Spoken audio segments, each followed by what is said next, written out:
Hey everyone, welcome to the video. Let's go over the 9-game NBA slate for today on Draftkings. But before we continue, as always, if you guys could just leave a like, and if you're new to the channel, please hit that subscribe button. Really helps me out, really appreciate it. You can also follow me on Twitter at ChrisPennell16. That's in the bottom left-hand corner of this video. If for some reason you want to follow me on Instagram at CPen16, not a lot of whole cool things going on over there. But if you're bored and you want to follow me, you can hit me up. You can also DM me on there, ask questions. I don't care, whatever you want to do. And if you want access to my Patreon exclusive content, links in the description below for my Patreon. It's actually the best time to sign up because it's the first of the month. As you guys know, Patreon will charge you on the first of the month, so you're getting your best bang for your buck right now. So if you want to try it out, hit the link available in the description below, and it gets you access to my entire NBA spreadsheet that I build every single night for the NBA season. And you get access to my projections, my, the data on here. That's all color coordinated, so you know what's good, what's bad. I update it all the way up until lock, because as you guys know, the slate can change at a moment's notice, 15 minutes before lock. And if it does, I will have the updates, and I have my defense versus position chart, my entire cheat sheet. Then again, I update all the way up until lock, and my core plays. And you also get access to my Discord chat, where you can bug me as much as you want in there and ask me all the questions, or just hang out. We got a lot of good people in there. So if you happen to hit the link in the description below, it'll take you to a page that looks like this. Yeah, so it's going to take you here, and it's quite simple. You really can't mess this up if you happen to want to sign up. So you basically just go to whatever membership you want, and you press select, and it's as simple as that. And then you'll get access to my Patreon posts that align with whatever membership you have. And I've been hyping up the NASCAR content, because I said NASCAR is starting up in February. Well, I'm happy to announce the NASCAR package is now live. So if you want to sign up for that, the first race is on February 9th. That's the whole Daytona week, which is the most popular races. So that's actually available right now. So if you want to sign up, best time to do so. You get access to my entire NASCAR model, cheat sheet, data sheet, Discord chat, premium projections, core plays, and weekly article for NASCAR. And for NBA, I already kind of listed what you get access to there. And if you want access to both, you can just go for the all sports access for $20, and then you'll also get access to MLB when that comes out later in the spring. So again, sorry to sound like a long commercial, but I got to promote it. So hit the link in the description below if you're interested in my Patreon. And then without further ado, let's just get into today's slate. And let me just fix this and line this back up. And if you're wondering why the FanDuel position things are blank, I went to FanDuel's website. I don't play on FanDuel personally, but I do make projections for it, just if anyone happens to play FanDuel, just in case. But they don't have any of their slates out. There's like a 10:30 p.m. late slate or single game slate over there, and then something else like at 3, but there was nothing else that was popping up for a main slate, so I'm not sure what's really going on.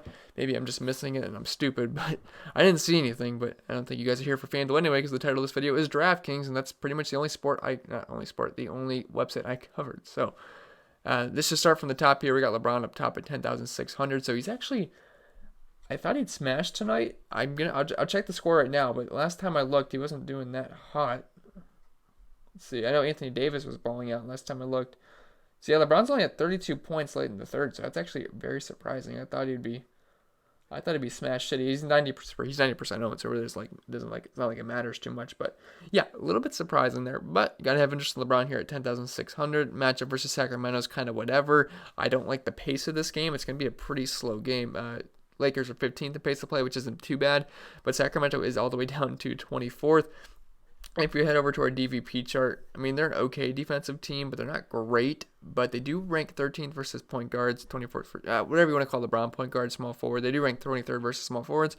Again, I don't really care too much about matchups with LeBron, because there's really no one in the NBA that can happen to guard him. I don't know if you guys can actually see that. I scrolled it over now. But either way, don't care about matchups too much. But if you have the dough, I think LeBron's a fine option. I mean, he's at 1.54 points per minute on the season, 31.6% usage rate. Now, I will say I prefer his teammate Anthony Davis, because he's ridiculously cheap, and I know he's having a really good game as of right now. At the half, I know he had 41 points. I've not seen what he had after that, but I have to assume he's probably going to get about 60 fantasy points tonight, if not more, because he was balling out. So we'll talk about Anthony Davis in a little bit, but LeBron's fine. I don't think he's a must on this slate by any means, but I don't really like to leave LeBron out of my player pool any night really. So I think LeBron's fine if you want to spend all the way up. I do think there's better options personally. Bradley Beal, he's been on an absolute tear. I believe he's had at least 50 fantasy points in like at least the last 4 or 5 games. Been absolutely playing great. Now his price has risen up. I don't know if you guys remember, but he was in that low 7K range for a little bit. I was kind of laughing at that price. It's just way too cheap for a guy like Bradley Beal. He plays a ton of minutes. He's going to shoot the ball a ton. He's pretty much the only scorer on that team. besides a couple secondary options, but he's the main guy. So the only way Washington ever stays competitive is if Bradley Beal is shooting the ball a ton and he's making his shots. Well, he's going to have to do that again versus Brooklyn, and I love this game environment here. We have a 1-point spread here, actually in Washington's favor, which is a little bit surprising here versus Brooklyn. I got to double check that because that actually seems a little bit off, but let me double check that really quick just to make sure. I don't want to go through the whole video with this being inaccurate, but I'm pretty sure it's right. So let me pause this really quick. Nope, it's accurate. So we're good to go here, but this should be a very, very good game environment here. We have a 240 over-under. I have to imagine this is going to be the highest on the slate. Wizards have a 120.5 point team implied team total, 1-point spread, so this should be pretty back and forth here. And we have two pretty bad defenses. Now, Washington's a much worse defense than Brooklyn is, but both teams play pretty fast as well. If we head over to the pace column, Washington is 7th in pace of play, and Brooklyn is 6th in pace of play. So both teams are top 7 in pace. Going to be back and forth, and Brooklyn, they're not the worst defense in the world, but they do struggle versus guards a little bit. Now, they really struggle versus point guards, like 26th for position, 8th versus shooting guards, 7th versus small forwards. But again, Bradley Beal, don't really care too much about the matchups for him because the volume's going to be high. Washington games tend to be high scoring. It's going to be a fast-paced game. He's a tough guy to guard. So Bradley Beal, I think he's fine. On the season, he's got great numbers. Obviously, he's at 1.3 points per minute, a near 33% usage rate. Got to have interest in Bradley Beal. Got him projected for 36 minutes here. Wouldn't surprise me if he keeps that 50-point streak alive. Now, he is priced to 10K, so it's not like we're getting him at the low, 8K range, high 7K range like we were a few nights ago. I believe he was mid 8K in the last game, and he still balled out. So you got to think about it. I mean, he's going to be a focal point of your lineup if you happen to play him. Recently he's kind of been more of a secondary option at his price tag, and he's fine. I think if you're going to play Bradley Beal, it probably makes sense to play Kyrie Irving and just stack that game up. Now, he's not going to grade out as a great point per dollar option, like the guys like Kyrie Irving or Anthony Davis, but I think he definitely has appeal in GPP. So you could certainly look Bradley Beal's way. I just don't like that price tag at 10K because he's mainly relying on scoring. He's not going to do too much else in the stat sheet, but he does score. He does a lot of scoring. That's the thing. So Bradley Beal, you can look his way in GPPs. Anthony Davis, though, I personally think he's one of the best plays on the entire slate at 9,300. That price tag's a joke, and he's balling out right now, so you have to imagine that's going to lead to high ownership. I mean, it's a back-to-back, but he should be good to go here. Got him projected for his usual 35 minutes here. 9,300. Anthony Davis should never be 9,300, and to be honest, he should really never be below 10K because the guy's got upside. I know sometimes he can be a little bit hit or miss, but his upside, he should always be about a 10K player. I mean, there's no reason that Bradley Beal should be above Anthony Davis, in my opinion. I know Bradley Beal's been playing great, but Anthony Davis, his upside is absolutely insane. And 9,300, again, it's not like a broken record, but it's just way too cheap. Now, I know the matchup versus Sacramento is not great, but matchup for Sacramento guarding Anthony Davis isn't great either. They don't really have anyone that can guard him down low. And if you look at Sacramento's DVP chart, they rank 3rd versus power forwards and 5th versus centers. That's pretty darn good. But again, Anthony Davis, 9,300. He should be able to get you 50-plus points here. The price is just too good to pass up for me. I think he's a very, very solid play. And if you just look at his average numbers on the season, he's at 1.45 points per minute. Got about a 30% usage rate. He's fine. 9,300. I love the price tag here. Probably one of the better spend-ups of the slate, despite the matchup not being all that great or the game environment. Kyrie Irving, he comes in at 9,100, and this is going to be the best game environment on the slate, or one of the top. I actually like that Golden State Cleveland game because both pretty poor defenses and everyone's not that expensive. But just from a point standpoint, 240 total, it's going to be tough to beat. As you can see, Cleveland game only has a 223 total, so 240 is going to be tough to beat on this slate. I know a couple of games don't have totals out yet, but the only one I could see being even close is Dallas Atlanta, and I really don't think it's going to get up to 240.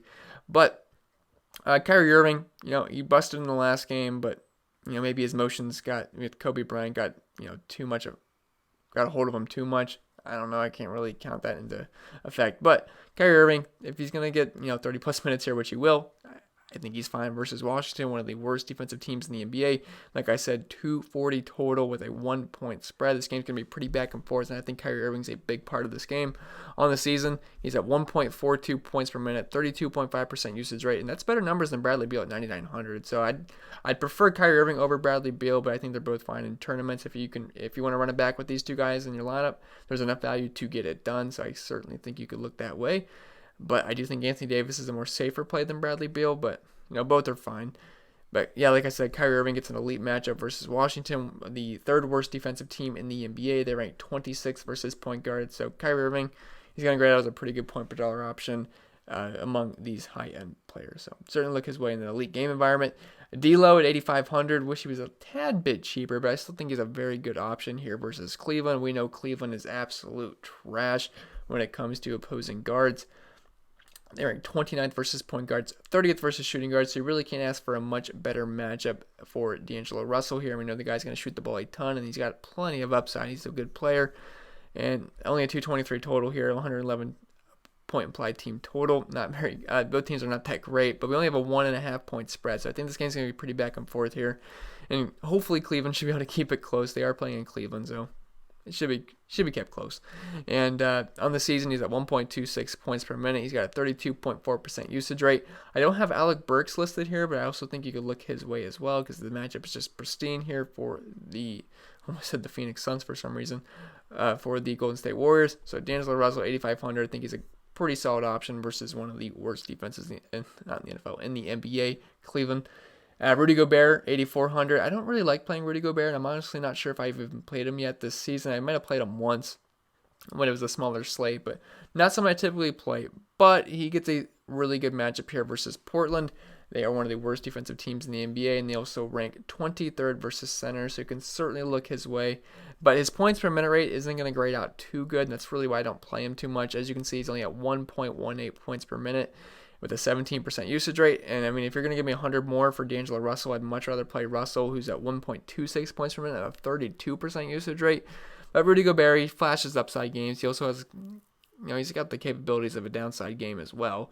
But, he's fine. He's more of a tournament play for me, not someone I really play in cash games. I'd rather get up to D'Lo or Kyrie Irving, who's somewhat close to that price range. But Rudy Gobert, he's on the list just because I like the matchup versus Portland. It's also a bit of a pace-up spot here as Utah is 26th in pace of play and Portland is 12th. LaMarcus Aldridge, he's listed as questionable, but I believe he should be good to go. If not, could certainly look Pirtle's way. I actually don't remember what his price is, but pretty sure LaMarcus Aldridge will be good to go. I could probably just double-check that news again, see if anything changed last time I looked. Sorry, I paused the video really quick. I added Pirtle and Alec Burks on this sheet. We didn't get past their price ranges yet, so we'll talk about them in a little bit. But if LaMarcus Aldridge is not good to go, we can certainly look Pirtle's way. But as of right now, let's just assume Aldridge is in. We'll talk about him, and if he's in, got him for his usual over 30 minutes, and it's a great matchup versus Charlotte. They're one of the worst defensive teams in the NBA versus big men. They rank, pulled up, 29th versus centers, 27th versus power forwards, so top three matchup either way for LaMarcus Aldridge. And on the season, he's been very solid. He showed 50-point upside games before. He's also had a couple of down games. But LaMarcus Aldridge is pretty solid all season. And 7,200 is a pretty fair price tag for him. Now, it's a big pace down spot versus Charlotte. They are the slowest team in the NBA. But, it's just an elite matchup down low. We've seen big men crush versus them all season. On the season, he's averaging 33 minutes per game, which kind of lines up for his projected minutes. 1.1 points per minute, which is not great, but 7,200 is not bad. And he's at a 23% usage rate, so you can certainly look LaMarcus Aldridge's way. Again, if he's out, we'll talk about, I believe it's Jakob Poeltl, and he would become a pretty solid play if not. Kristaps Porzingis, he absolutely crushed last night, and it's going to be a back-to-back, so I'm not sure how the minutes are going to look, but Luka Doncic's going to be out, so he's going to have to be on the court. 32 minutes might feel a little bit aggressive. Maybe you want to knock that down to 30, but I think he's probably going to be anywhere from 28 to 32 minutes. I know it's kind of a wide range, but with Luka off the court, the guy just puts up good game after good game. Like, I don't think he's had a bad game yet this season with Doncic off the court. And if you take him off the court, Kristaps is at 1.38 points per minute with a 28.6% usage rate. And if you just look at his regular numbers, that's up from 1.17 points per minute and a 25% usage rate. So he sees a massive bump with Doncic up the court. 7,200 price really hasn't caught up to him too much, and he gets the awesome matchup versus Atlanta. As we know, one of the worst, actually not one of, the worst defensive team in the entire league. As you can see, they're all the way up top here, even worse than Cleveland and Washington. That's just how bad they are defensively. And they rank 29th versus power forwards, 26th versus centers. Gotta like the spot here for Kristaps Porzingis. You can certainly look his way in all formats. I think he's a pretty solid play. Now, the back-to-back's a little bit scary, but I think he's going to be fine. If we can get confirmation he's going to get over 30 minutes, Should be a pretty good play. Donovan Mitchell, he's rating out as a really good option for me at 7K. It's just a little bit too cheap. Now, I know he absolutely sucked in the last game. I think he only had 20 fantasy points. Just played terrible, but nothing like a good matchup versus Portland that can fix things up. Now, it's a bit of a pace-up spot here for the Jazz. They're 26th in pace of play, and Portland is 12th. So I always like getting guys in pace-up spots, and this is just a little bit too cheap here for Donovan Mitchell. I mean, he's got a 31.1% usage rate. He's averaging over 34 minutes per game, 1.13 points per minute, and if you look at the matchup versus Portland, they happen to rank 25th versus point guards and 15th versus shooting guards, so the matchup's great for Donovan Mitchell. We know the guy's got plenty of upside. He's going to shoot the ball a ton. Certainly look his way. Kevin Love versus Golden State. It's just a really good matchup down low versus Golden State. They're one of the worst defensive teams in the NBA. As you can see, they rank 4th worst. And also, they got rid of Willie Cauley-Stein, who's one of their better defenders. So I'd have to imagine these numbers get a little bit worse as the season goes on. But as of right now, they rank 17th versus power forwards, 18th versus centers. Gotta like Kevin Love. Here's over a point per minute guy, and 6,900 is just a little bit too cheap in my opinion. I think he should usually always be in that 7K range. So I think we get a little bit of a buy low spot. On the season, 1.15 points per minute, 23% usage rate. Certainly look his way. Now, he's not going to play huge minutes, but if he can knock down some threes, I think he'll be a fine play. Should be able to get you over 30 fantasy points pretty easily. Colin Sexton, he's been playing really well recently. Now, I don't feel too great about paying 6,700 for him just because he's just a hard guy to trust in my opinion, but gotta like the matchup versus Golden State as a guard because they get crushed versus guards. They rank 28th versus point guards, 25th versus shooting guards. You can certainly look his way. Now, he's below a point per minute guy, but he's playing over 30 minutes per night. He's averaging 32 minutes per game. I got him for 32.5 right here. 0.91 points per minute, not great, but a 27% usage rate. I think he's going to get you about 30 fantasy points with upside of more. He's had a couple of 40-point games mixed in. So you can certainly look Colin Sexton's way. Jared Allen, he's just more of a GPP play. I love the game environment here. 240 total, 119.5 implied team total for the Nets here. It's going to be a big pace-up game here. Not a pace-up spot, but a paced-up game. So it's going to be back and forth. Should be a bit of a track meet. And he's a GPP play because his minutes are sporadic. Sometimes he'll play low 20, sometimes he'll crack 30, sometimes he'll get 60 fantasy points, sometimes he'll get 15. That's just the kind of guy he is. But if he's racking up blocks and he gets one of those 15 games, 6,400 is not a bad price tag, and I love the spot versus Washington. But like I said, he's only averaging 27 minutes per game, 1.07 points per minute, low usage rate, but the guy's got upside, and if you look at Washington, they rank 27 versus centers, so he's certainly on my radar. Hard guy to trust for cash games, but you can certainly look his way in GPPs if you're stacking this game up. Bojan, he's fine at 6,100. Not someone I really like to play too much, but he's more of a lineup filler kind of guy. He's going to get over 30 minutes. He's near point per minute guy, 0.93 points per minute. He's got a 26.3% usage rate. Good matchup versus Portland. They rank 19th versus small forwards, 25th versus power forwards. So Bojan, he's fine. He's more of a lineup filler kind of guy, but 6,100 is not bad. So Bojan on my radar. Draymond Green gets an elite matchup versus Cleveland. As you can see, the second worst defensive team. You name a position, they're pretty bad at it. So Draymond Green's on my radar. He's been about a point per minute guy on the season, right at 0.99 points per minute. So basically a point per minute. Got him for about 30 minutes in this game. I think it's a pretty safe assumption for him to get about 30 points, if not more, because of the great matchup versus Cleveland. I believe it's only a 1-point spread too, so yeah, 1.5 point spread. So I don't think the minutes would be too much of a concern there as long as this game's close, which I think it will be.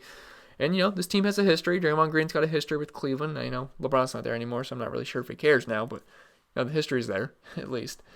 Thomas Bryant, so he's a wild card. I loved him in the last time he was on the slate. I believe was what, 1 day ago. The day before yesterday, but then they announced he wasn't starting, so I kind of backed off him a little bit. I still left him on my sheet, but he was more of a secondary play because I did have him as a core play, but he only played about 23 minutes in the last game. Still did very well, and in the last 2 games, he's been absolutely balling out. As of right now, I'm assuming he's not starting, so I'm only going to give him about 22 minutes, but I still have him on my radar. Now, if he happens to get listed as a starter, 5,600 is not a bad price tag versus Brooklyn. We know they struggle versus big men. Now, they're not bad defensively, but they struggle versus point guards. They struggle versus centers. As you can see, they're ranked 28th versus big men. And on the season, Thomas Bryant's been over a point per minute guy. He's been at 1.09 points per minute, so not too bad. You can certainly look his way in tournaments. If he's not starting, he's a tournament play only for me. If he's in the starting lineup, I'd probably boost his minutes up from like 22 to probably like 26, 28, something like that. Yeah, I know he's still returning from injury, but we'll have to keep our eyes on the starting lineup for the Wizards. But I think he would be a pretty solid play because he's pretty good on point per minute basis. He's been playing well. Love the game environment here. 240 total. Certainly look his way. The guy's got plenty of upside. Jakob Poeltl. Someone told me that's how you pronounce his name. I looked it up on Basketball Reference. It lined up. So if LaMarcus Aldridge is out, he'd become probably one of the better plays on the slate. Now, I know he absolutely sucked in the last game. I believe it was not versus Chicago, was it? No, it was versus Utah. It was a tougher matchup versus Utah, but that slate did not have too much value. I think we played guys like, was that the Dante Exum slate? I don't think it was. I think that was the night before. But yeah, there was like a lack of value on that slate. So we all played Poeltl. He's over 90% owned in cash games. Did not work out. But this is an elite spot here versus Charlotte. Really can't ask for too much of a better spot. They rank, 29th versus center, so you could certainly look Poeltl's way. Now, for some reason, Basketball Reference does not have his stats pulled up. Like, I try to pull it up every single time, but when you import the data on a table, I don't know if you guys have ever done that, but Poeltl's name is not on there. Like, I've tried. His name does not exist to Basketball Reference in their database for some reason. I don't know if I'm the only one that has this problem, but his name never pulls up. So, you're not going to be able to read it off the screen here, but I do have it written down that without Aldridge on the court, he's over a point per minute guy, and if Aldridge is off, we have to assume he's going to get close to 30 minutes, which I think he could probably crack 30 fantasy points if he's playing well. 5,600, not a bad price tag. It's in a really good spot versus Charlotte, so definitely on my radar. And after this, it gets a little bit ugly, so I kind of have some more lineup filler kind of guys, but Miles Turner at 5,300, he's fine versus New York. It's not the best matchup in the world. New York actually ranks 7th versus big men. Now they do rank 25th versus power forwards.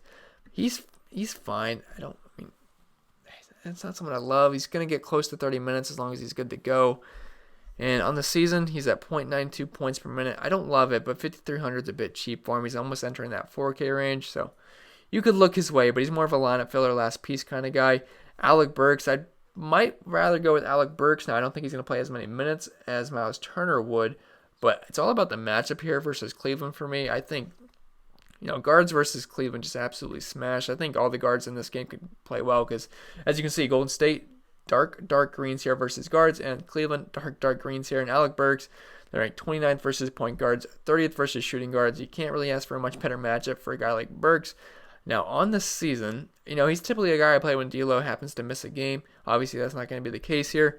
But just in general in the season, he's at 1.01 points per minute. If he's going to get 25 minutes, if he's playing well, maybe he gets more.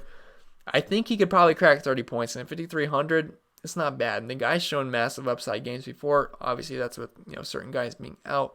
But, Alec Burks, he's got upside. He's a scorer. If he gets hot, I could see it definitely happening versus Cleveland's terrible defense. I mean, Colin Sexton, Darius Garland, two of some of the worst defenders in the entire NBA. So Burks, he's fine at 5,300.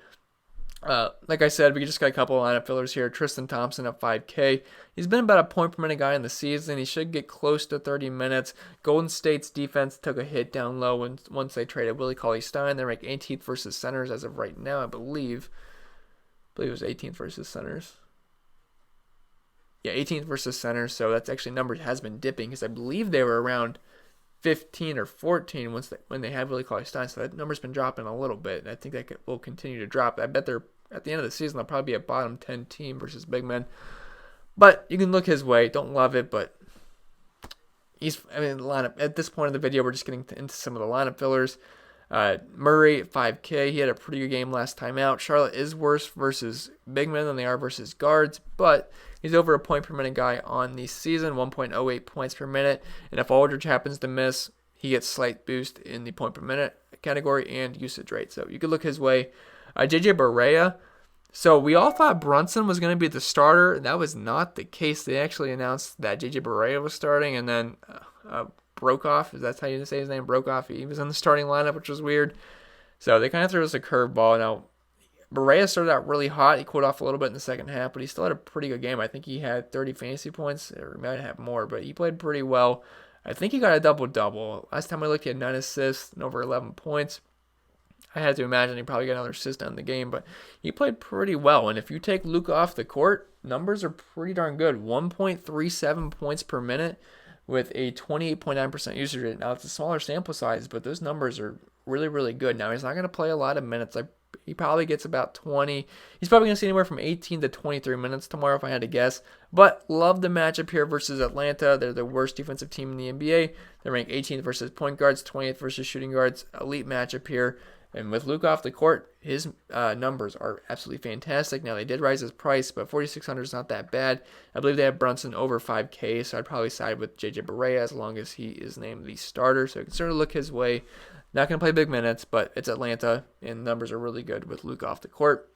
Isaiah Thomas, he's had a couple of good games recently, so I threw him on here versus Brooklyn just because I like the game environment. Got him projected for about 25 minutes here, and, Brooklyn, they really struggle with point guards. They rank 26 versus point guards, and it's going to be a track meet game, 240 over-under. On the season, Isaiah Thomas is at 0.91 points per minute, 23.9% usage rate. Not too bad. He's only 4,400, so you can certainly look his way if you just want exposure to this game. Dennis Smith, so Alfred Payton got assessed with a suspension, so he's going to miss this game. He's basically min price, 3,100. You could also look Frank Ntilikina's way, but Dennis Smith's grading out as the better option for me at 3,100. He's probably going to get about 20 minutes here. 19 might be a little bit low. I think he probably sees anywhere from 18 to 22, 23 minutes in this game. And on the season, he's at 0.83 points per minute. And without Payton off the court, obviously he's going to get a bump there, close to a point per minute. So I think he's a pretty solid play. Got a 23% usage rate on the season. Certainly look DSJ's way. Not a great matchup versus Indianapolis, but it's all about the price here and just Alfred Payton being off the court.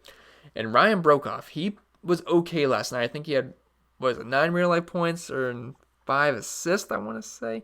But he's been priced at 3K. They didn't change his price tag, and I got him projected for about 20 minutes here. And if you take Luka off the court, he's at 0.91 points per minute. If he's going to get 20 minutes, about that, 0.91 points per minute, elite matchup versus Atlanta, I think he might be able to get you 20 points if we're lucky, and we'll take that at 3K all day. I'll take it. So Broekhoff on my radar as long as he's in the lineup.